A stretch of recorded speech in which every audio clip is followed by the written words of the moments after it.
All right, good morning, everybody. Joe Van Doren here, and I'm in my new digs. This is what has been taking up so much of my time in the last week or so. Putting shiplap in, the flooring in, getting things painted and ready to go. And so here we are, and our word today is optimism. So I'm really happy to have this word today. Let's see if we can make this a little bit bigger for you. There you go. So let's read the description first, and it goes like this. Optimism is a positive, cheerful outlook. When we are optimistic, we are hopeful even when others have lost faith. We believe that good has the power to prevail over evil.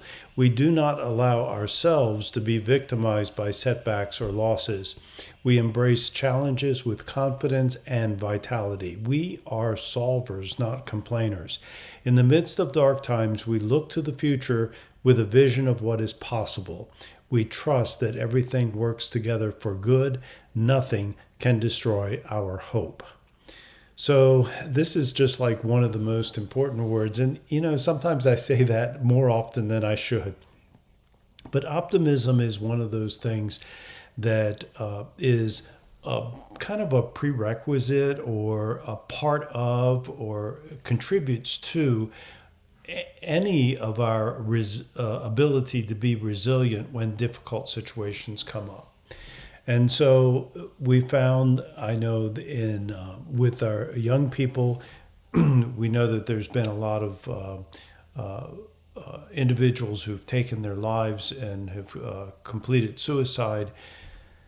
And optimism and resilience is one of those things that has a huge effect on a person, whether they believe that there is something better to come, that there is another outcome that's available. Because if all we can see is the darkness, if all we can see is the negative, if all we can see are those things that are challenges and are coming in on us like that, then it becomes very difficult for us to believe that the universe has something better in mind for us than those dark times. And so not allowing ourselves, as it says, to be victimized by setbacks or losses is really all about our belief in ourselves, in our ability to meet challenges, in our ability to find the help that we need, or to solve the problem or the issue that comes. And our ability to just let things go sometimes is also part of that.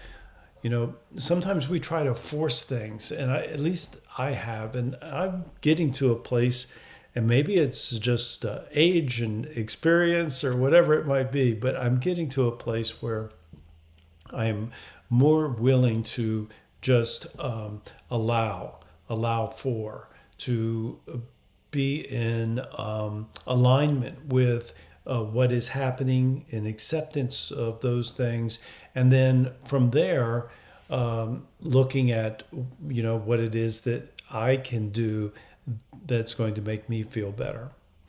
So I don't know. That's kind of how I'm looking at that today, and for me, as we prepare our place here in Tennessee, there's just so much work to do, and it would be very easy to become pessimistic. But instead of being pessimistic and, I can't do this or whatever, so what I'm just doing is dividing things up, right?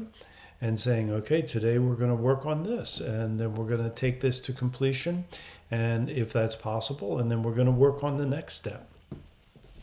And to have the willingness to ask for help when it's needed. And trust me, I need help on a lot of these things because it's not my skill set. So nonetheless, that's what we're thinking about with optimism today, and having that faith in ourselves and in the universe and in our inner being, and understanding that our ability to feel good and to have hope really does rest on this virtue of optimism.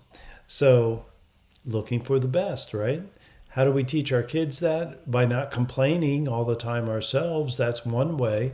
If our kids see us always complaining about how bad things are and how everyone's against us and all, and that kind of attitude, then it's going to be very easy for them to take that and not take on that personal responsibility that we have, each of us has for taking care of ourselves. And then it becomes they become more pessimistic because the ability to hope for something better becomes very difficult to do. So we want to help our kids become optimistic. And there's some wonderful books, and I'll have to look this up and see again. There's some wonderful books on optimism and building it, and some writings that I think would be very helpful. So at any rate, thank you very much for being here today. I'm kind of in a new spot. I'm looking, I'm seeing, I'm dropping some frames here, but nonetheless, we're going to see if we can make all this work and be optimistic about it, right? To be positive and cheerful, and whatever happens, happens, and then we'll work with it from there.